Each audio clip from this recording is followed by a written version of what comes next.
नमस्कार दोस्तों, स्वागत है आपका मेरे चैनल कॉमिक्स लाइफ में। शुरू करते हैं मनोज कॉमिक्स की एक और मज़ेदार कॉमिक्स, जादूगर बॉनी पार्ट 2। तब मेंढक फुदककर शैया से उतरा और फुदकता हुआ कक्ष से बाहर निकल गया। शायद मेरे भाग्य में पुनः पुरुष योनि में आना नहीं लिखा है। दूसरी ओर दीपाली सोच रही थी, जान बची लाखों पाए। अच्छा हुआ मेंढक यहाँ से दफा हो गया। मुझे तो उसकी सूरत अपने सामने देखकर उपकाई सी आ रही थी। इधर दुखी होता मेंढक जब जंगल में पहुंचा तो अचानक ही उसके सामने कुरूपा जादूगरनी प्रकट हुई। हा, राजा इंद्रजीत, तुम मेरी इच्छा के विरुद्ध पुरुष योनि में आने के लिए राजगढ़ की राजकुमारी दीपाली के पास गए थे ना?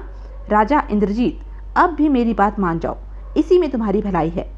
कुरूपा जादूगरनी, मैं मरकर भी तेरी बात नहीं मानूंगा। अच्छा, बहुत अभिमान है तुझे अपने आप पर। अभी तक तो तू बहुत फुदकता फिरता था, अब मैं तुझे बिल्कुल जड़ अवस्था में ही पहुंचा देती हूँ, फिर तू बिल्कुल भी उछल कूद नहीं कर सकेगा। कहकर उसने अपनी जादुई छड़ी मेंढक को स्पर्श करते हुए कहा, जा, तू इसी समय लोहे का डिब्बा बन जा। अगले ही पल मेंढक लोहे का डिब्बा बन गया। अब तू निर्जीव होकर इसी जगह पड़ा रह।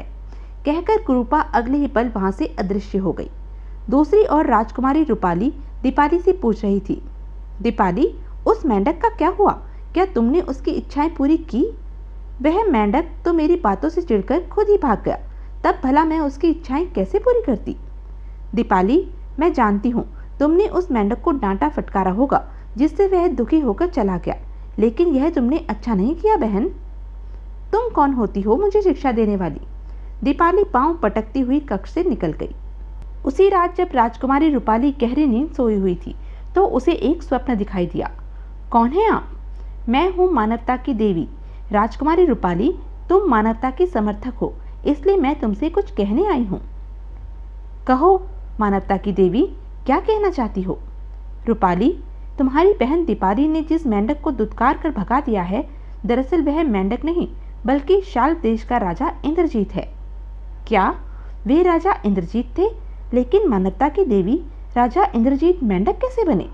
रूपाली, राजा इंद्रजीत को कुरूपा जादूगरनी ने अपने जादू से मेंढक बनाया हुआ है। यह तो राजा इंद्रजीत के साथ बहुत अन्याय हुआ है मानवता की देवी। मुझे बताओ कि मुझे क्या करना है? रूपाली, कुरूपा जादूगरनी ने इस समय राजा इंद्रजीत को मेंढक के बदले लोहे का डिब्बा बनाकर कंचन वन में एक पेड़ के नीचे डाल रखा है। तुम्हें वहां पहुंचकर राजा इंद्रजीत को कुरूपा जादूगरनी की कैद से छुड़ाना है। लेकिन मैं राजा इंद्रजीत की सहायता कैसे कर सकती हूँ? मेरी बात ध्यान से सुनो रूपाली। जयगढ़ से 20 कोस दूर मायावन है। उस मायावन में एक झरना है। उस झरने का पानी जादुई है। तुम मायावन जाकर सोने के एक मटके में झरने का जादुई जल भरकर लाओ और उस जल को कंचक वन में पहुंचकर लोहे के डिब्बे के ऊपर डालो। ऐसा करते ही राजा इंद्रजीत लोहे के डिब्बे के स्थान पर अपनी पुरुष योनि में लौट आएंगे। ओह, तब तो मैं उस झरने का जल अवश्य लेने जाऊंगी। मुझे तुमसे ऐसी ही आशा थी रूपाली, इसलिए मैं तुम्हारे स्वप्न में आई थी।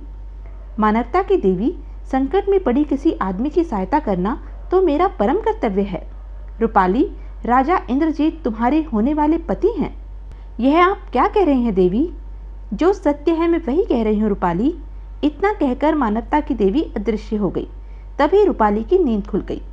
यह मैंने कैसा स्वप्न देखा? इस समय तो भोर होने वाली है।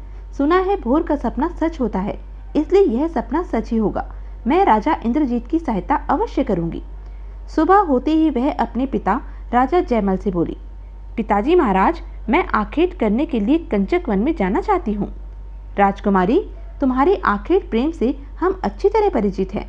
हम यह भी जानते हैं कि तुम सदैव अकेले ही आखेट करने के लिए वन में जाती हो, इसलिए हम तुम्हें आखेट के लिए कंचक वन में जाने से रोकेंगे नहीं। पिता से आज्ञा लेकर रूपाली जयगढ़ से चल पड़ी। सोने का मटका उसके साथ था। सबसे पहले मुझे जादुई जल लेने के लिए मायावन में चलना चाहिए। यह सोचकर वह मायावन की ओर चल दी। चलते चलते वह राजा इंद्रजीत के बारे में ही सोच रही थी। राजा इंद्रजीत जैसा सुदर्शन पुरुष मेरा पति होगा। ओह, मेरे ऐसे भाग्य! मेरे भाग्य पर तो संसार की सारी सुंदरियां ईर्ष्या कर उठेंगी। दोपहर होते होते वह मायावन में जा पहुंची। वह रहा झरना। इसी झरने का पानी मुझे सोने के मटके में भरना है। वह झरने के पास जा पहुंची। उसने सोने के मटके में झरने का पानी भरा।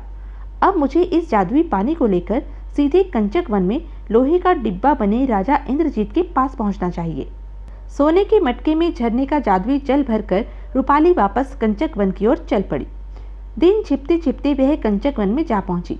वन में पहुंचकर जल्दी ही उसने लोहे के डिब्बे को खोज निकाला। ओह, शाल्व देश का सुदर्शन राजा इंद्रजीत किस अवस्था में इस निर्जन वन में पड़ा हुआ है। सोचती हुई रूपाली घोड़े से उतरी और झरने का जल जैसे ही लोहे के डिब्बे पर पड़ा, ओह, राजा इंद्रजीत अपने वास्तविक रूप में आते जा रहे हैं। झरने का पानी तो वाकई करामाती है। अगले ही पल शाल्व देश के महाराज को जयगढ़ की राजकुमारी रूपाली प्रणाम करती है। राजकुमारी रूपाली, हमें पुनः जीवन दान देकर तुमने हम पर बहुत उपकार किया है। हम तुम्हारे ऋणी हैं। आज से हमारा यह जीवन तुम्हारा हुआ। हमारी हर सांस पर अब तुम्हारा अधिकार है। राजकुमारी रूपाली, क्या तुम हमारी पत्नी बनना पसंद करोगी? हम तुमसे विवाह करेंगे। लेकिन महाराज, मुझसे विवाह करने के लिए पहले आपको मेरे पिता राजा जयमल से अनुमति लेनी पड़ेगी। तो चलो तुम्हारे पिता के पास चलते हैं। शुभ कार्य में देरी कैसी? चलिए महाराज। राजकुमारी रूपाली और राजा इंद्रजीत घोड़े पर बैठकर जयगढ़ की ओर चल पड़े। अभी वे कुछ ही दूर पहुंचे थे कि क्रोध में फुंकारती हुई कुरूपा जादूगरनी उनके घोड़े के सामने प्रकट हुई। ओह कुरूपा, अब खैर नहीं। कुरूपा को सामने देखकर इंद्रजीत ने एक झटके से घोड़े की लगाम खींच ली। अगले ही पल लपक कर कुरूपा ने रूपाली के बाल पकड़ लिए। आह दुष्टा, जिस पुरुष पर मेरी निगाह थी तो उसे लेकर उड़ी जा रही है। मैं तुझे अभी मजा चखाती हूँ, कहकर उसने रूपाली के बालों को एक तेज झटका दिया। रूपाली उस एक ही झटके में घोड़े से नीचे आ गिरी। इससे पहले कि कुरूपा जादूगरनी अपनी जादुई छड़ी से रूपाली पर कोई जादू करती, घोड़े से कूदकर राजा इंद्रजीत कुरूपा के सामने आकर बोला, कुरूपा, तुम्हारा अपराधी मैं हूँ, रूपाली नहीं। इसलिए जो दंड देना है मुझे दो और रूपाली को छोड़ दो। तुम्हें तो मैं किसी हाल में नहीं बख्शूंगी, कहकर कुरूपा ने उसी क्षण इंद्रजीत के शरीर से जादुई छड़ी छुआते हुए कहा, जा, तू मेरा पालतू कबूतर बन जा। अगले ही पल, ओह, राजा इंद्रजीत तो सचमुच ही कबूतर बन गए। कबूतर उड़कर कुरूपा के कंधे पर जा बैठा। तब नागिन की तरह बल खाती हुई कुरूपा रूपाली से बोली, रूपाली, राजा इंद्रजीत मेरा है और इस पर मेरा ही हक रहेगा। जा, अपने देश वापस लौट जा, इसी में तेरी भलाई है। यह कहकर कुरूपा अगले ही पल कबूतर बने इंद्रजीत के साथ अदृश्य हो गई। रूपाली भौचक्की सी खड़ी रह गई। ओह, यह क्या हुआ? कुरूपा मेरे सामने ही राजा इंद्रजीत को कबूतर बनाकर ले गई। मेरी तो सारी मेहनत ही व्यर्थ चली गई। रूपाली वहीं बैठकर फूट फूट कर रोने लगी। तभी वहां से कुरूपा जादूगरनी के तीनों भाई गुजरे। रूपाली को रोते देखकर वे ठिठके। कौन है ये जो इस बियाबान जंगल में बैठी रो रही है? चलो इसके पास चलकर इससे पूछना चाहिए। तीनों भाई रूपाली के पास आए। बहन, तुम कौन हो और अकेली यहाँ बैठी क्यों रो रही हो? मैं जयगढ़ की राजकुमारी रूपाली हूँ। कुरूपा जादूगरनी की कैद से छुड़ाकर मैं शाल्व देश के राजा इंद्रजीत को अपने साथ ले जा रही थी कि तभी कुरूपा जादूगरनी आई और राजा इंद्रजीत को कबूतर बनाकर अपने साथ ले गई। ओह, यह तो बहुत ही बुरा हुआ। लेकिन तुम राजा इंद्रजीत के लिए क्यों रो रही हो? क्या वे तुम्हारे कोई संबंधी हैं? वे मेरे होने वाले पति हैं। मैं राजा इंद्रजीत के बिना जीवित नहीं रह सकती। इतना कहकर रूपाली फिर रोने लगी। तब तीनों बौरों ने उसे दिलासा दी। बहन, चुप हो जाओ।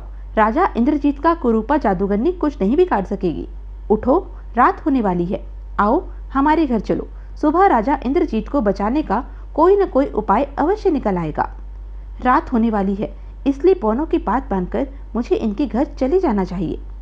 यह सोचकर उसने बौनों से कहा, ठीक है, मैं तुम्हारे साथ तुम्हारे घर चलने को तैयार हूँ। चलो बहन।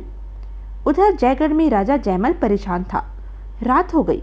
राजकुमारी रूपाली आखेट खेलकर वन से अभी तक वापस नहीं आई। पहले तो कभी ऐसा नहीं हुआ था। क्या राजकुमारी रूपाली किसी संकट में फंस गई है? इधर अपने घर लाकर बौनों ने रूपाली को बड़े प्यार से भोजन करवाया। तत्पश्चात जब रूपाली सोने के लिए अपनी चारपाई पर गई तो तीनों बौने उसके पास आकर बैठ गए। बहन रूपाली, अब हम तुम्हें एक राज की बात बताते हैं। कौन सी राज की बात? वह राज की बात यह है कि हम तीनों कुरूपा जादूगरनी के सगे भाई हैं। क्या? रूपाली का मुंह भय से पीला पड़ गया। यह देखकर एक बौना उससे बोला, रूपाली बहन, घबराओ नहीं, हम कुरूपा के भाई जरूर हैं। पर उसकी गलत हरकतों के कारण अब हम उसके पक्के दुश्मन बन गए हैं। उसका विनाश करने में हम तीनों तुम्हारी पूरी सहायता करेंगे। ओह, तब तो मैं निश्चय ही राजा इंद्रजीत को कुरूपा की कैद से छुड़ा पाऊंगी। तब एक बौने ने रूपाली को एक नारियल दिया। रूपाली बहन, इस नारियल में कुरूपा की मौत कैद है। कुरूपा के सामने जाने पर तुम इस नारियल को भूमि पर मारकर तोड़ देना, तत्काल ही कुरूपा की मृत्यु हो जाएगी। लेकिन मैं कुरूपा की खोज कैसे कर पाऊंगी? वह तो देवताओं की तरह शून्य में विलीन हो जाती है। इसकी चिंता तुम न करो रूपाली बहन, हम इसी समय तुम्हें लेकर कुरूपा के महल में चलते हैं। रात्रि को जब वह सो जाएगी तब तुम आसानी से उसके पास पहुंच सकती हो, क्योंकि सोते समय वह अपनी जादुई छड़ी अपने सिरहाने रखकर सोती है। जब तक जादुई छड़ी उसके हाथ में रहती है तब तक ही उसका जादू काम करता है। ओह, तब तो हमें इसी समय कुरूपा के महल में चलना चाहिए। तब तीनों बौने रूपाली के साथ घर से बाहर आ गए। घर से बाहर आकर बौनों ने रूपाली का हाथ पकड़ा और अरे, अगले पल वे चारों आकाश में उड़ रहे थे। कुछ देर बाद ही वे चारों एक महल की छत पर उतरे। यही है कुरूपा का महल। कुरूपा अर्धरात्रि के बाद ही गहरी नींद सोती है, इसलिए अर्धरात्रि होने तक हम सभी को यहीं पर रुकना चाहिए। अच्छा, अर्धरात्रि होते ही चलो, अब कुरूपा गहरी नींद में सो गई होगी, आओ उसके शयन कक्ष में चले। सुनते ही सभी लोग तेजी से सीढ़ियां उतरने लगे। कुछ देर बाद ही वे चारों कुरूपा के शयन कक्ष में थे। हमारी दुष्ट बहन कैसी मीठी नींद सोई हुई है। जल्दी करो, झपट कर सिरहाने रखी कुरूपा की छड़ी उठा लो। तीसरे बौने ने झपट कर कुरूपा की जादुई छड़ी उठा ली। बस अब कुरूपा हमारी मुट्ठी में है। तब बौनों के इशारे पर रूपाली ने आगे बढ़कर कुरूपा के बाल खींच डाले। उठो कुरूपा, उठो, देखो यमदूत तुम्हारे सामने खड़े हैं। बाल खींचने से कुरूपा जाग गई। सामने तीनों भाइयों को देखकर वह चौंकी। तुम यहाँ क्यों आए हो? आज हम तुम्हारा खेल खत्म करने आए हैं कुरूपा। हा हा हा हा, तुम लोग मुझे क्या मारोगे? तब रूपाली ने हाथ में पकड़ा नारियल आगे करते हुए कुरूपा से कहा, कुरूपा ध्यान से देख ले, इस नारियल में तुम्हारी मौत कैद है। ओह, तो मेरे विश्वासघाती भाइयों ने इस लड़की को मेरी मौत वाला नारियल दे दिया है। वह भय से चिल्लाई, इस नारियल को मत तोड़ना। रूपाली ने उसकी एक न सुनी और हाय, नारियल के टूटते ही आह, कुरूपा भयंकर शोर मचाती हुई भूमि पर जा गिरी। अगले ही पल उसने प्राण त्याग दिए। उसे मृत पाकर तीनों भाइयों की आंखों में आंसू आ गए। कुरूपा, यदि तू गलत रास्ते पर न चली होती तो आज तेरा यह हाल न होता। तीनों बौनों ने अपनी अपनी जादुई छड़ी महल में से ढूंढ ली थी। अपनी छड़ी के प्रभाव से वह पुनः अपने असली रूप में आ गए। तब कबूतर बने राजा इंद्रजीत को भी उन्होंने जादू की छड़ी से पुरुष योनि में परिवर्तित कर दिया। तत्पश्चात राजकुमारी रूपाली प्रसन्न होकर इंद्रजीत के साथ वापस लौट आई।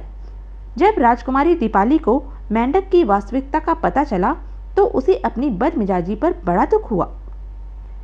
तो यह थी मनोज कॉमिक्स की एक मज़ेदार कॉमिक्स।